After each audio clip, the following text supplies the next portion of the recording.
बहन जी नमस्कार। सत साहिब। क्या नाम है आपका? मेरा नाम अनुराधा है। अनुराधा जी कहाँ से आए हैं आप? मैं डिस्ट्रिक्ट सोलन हिमाचल से आई हूँ। संत रामपाल जी महाराज से कब जुड़े? हम 18 फरवरी 2011 में जुड़े हैं। संत रामपाल जी महाराज से नाम दीक्षा लेने से पहले आप क्या भक्ति साधना करते थे? हम देवी देवताओं की पूजा करते थे, नौ नवरात्रे करते थे, हर एक तीज त्यौहार सभी मनाते थे, करवा चौथ के व्रत रखते थे, सब कुछ करते थे। फिर संत रामपाल जी महाराज की शरण में क्यों आना पड़ा? भगत जी कुछ तो ये घर के हालात भी ऐसे होते हैं, घर के कलह क्लेश थे काफ़ी ज़्यादा, और कोई ऐसा आध्यात्मिक लाभ नहीं था, कोई भौतिक लाभ नहीं, कुछ नहीं हो रहा था। जो पूजा कर रहे थे फिर भी करते करते इतने दुखी थे कि हमारे को ये मार्ग चुनना पड़ा।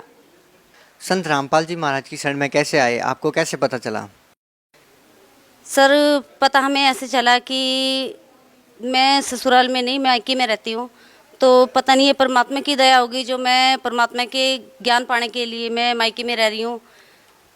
तो वहाँ पे हमारे एक पड़ोसी भगत जी हैं, हमारे भाई हैं हुक्मदास जी, तो 2010 में वो जुड़े हुए थे सबसे पहले।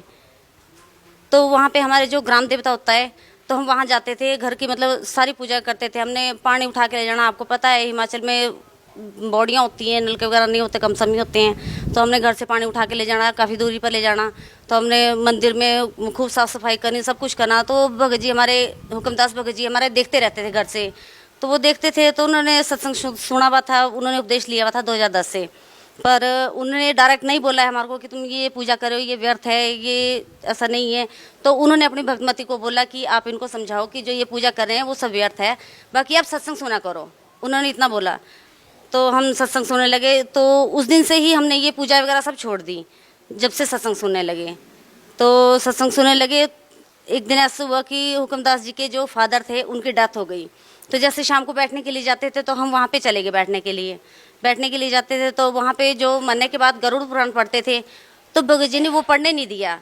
तो उन्होंने बोला कि इससे कोई फायदा नहीं है, इससे कोई लाभ नहीं है, ये व्यर्थ है, इसको तो मरने के बाद पढ़ा जाता है। आप गहरी नज़र गीता में पढ़ो, जो मैं बरवाड़ा आश्रम से लेके आया हूँ। तो भगत जी हमने वो पढ़ी गहरी नज़र गीता में, तो हमने पढ़ी भी है, समझी भी है, सबको सुनाई भी है। जैसे शाम को बैठने के लिए काफ़ी लोग हो जाते थे, तो सबने सुनी है। तो हमारे को ऐसा लगता था कि हम इतनी पूजा करते हैं, इतना सब कुछ करते हैं, फिर भी हम दुखी क्यों हैं, हमारे को क्यों कोई लाभ नहीं हो रहा है। तो फिर कैसे पहुंचे आप? तो एक दिन भगत जी ने बोला कि आप देख लो, अगर आपने जाना है तो। हमारे को 15-20 दिन हो गए थे सत्संग सुनते हुए, सुन रहे थे हम। शुरू में तो हमारे को पता नहीं लगा, क्योंकि गुरु जी हरियाणवी भाषा बोलते हैं और हम हिमाचली लोग पहाड़ी भाषा बोलते हैं, तो हमारे को इतना पता नहीं था, पता लगता था शुरू में। लेकिन जब एक बार ध्यान से सुनने लगे तो परमात्मा की वाणी भी समझ में आने लगी, सब कुछ समझ में आ गया। और भगत जी ने बोला कि आपने अगर जाना है, अगर देख लो, अगर आपने जाना है तो चलो। तो हम सिर्फ एक मात्र घूमने के लिए गए थे कि चलो घूम के देखते हैं क्या वहाँ का प्रोसीजर है, क्या सिस्टम है। वहाँ पे कुछ पैसे तो नहीं लगते, क्योंकि हम मिडिल क्लास फैमिली से बिलोंग करते हैं, हम इतना पैसा भी नहीं कहीं दे सकते हैं। तो हम जाते हुए चिंता भी हमारे को थी कि कहीं हमारे को कहीं कोई पैसा तो नहीं देना पड़ेगा, कहीं हमारे को खाने का तो नहीं पैसा देना पड़ेगा। तो इस डर से हम मतलब वैसे ही गए थे घूमने के लिए। तो जब वहाँ पे गए, वहाँ पे सत्संग सुना, वहाँ का सिस्टम देखा, तो भगत जी हमने नाम उपदेश ले लिया। संत रामपाल जी महाराज से नाम दीक्षा लेने के बाद आपको क्या लाभ मिला? सबसे बड़ा लाभ तो हमारे को ये मिला कि हमारे को आत्मिक शांति मिली।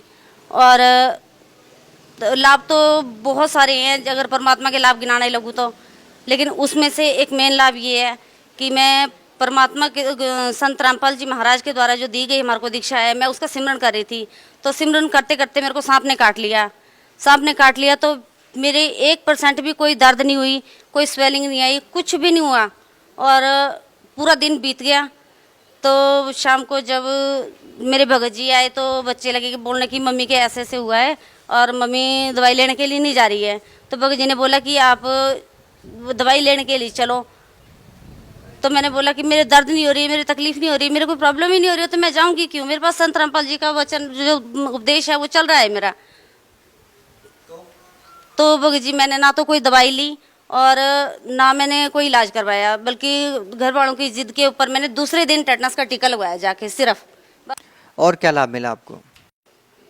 और भगत जी घर में कलह क्लेश बहुत होते थे, उससे हमारी कोई कलह क्लेश नहीं होता है, कुछ नहीं होता भगत जी।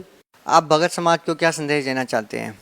हम भगत समाज को ये संदेश देना चाहते हैं, खासकर हिमाचल वासियों से, अपने घर परिवार वालों से, कि जल्दी से जल्दी परमात्मा की शरण में आओ, क्योंकि ये मनुष्य जीवन है, ये बार बार नहीं मिलता और ये मानुष जीवन अनमोल है, मिले ना बार बार।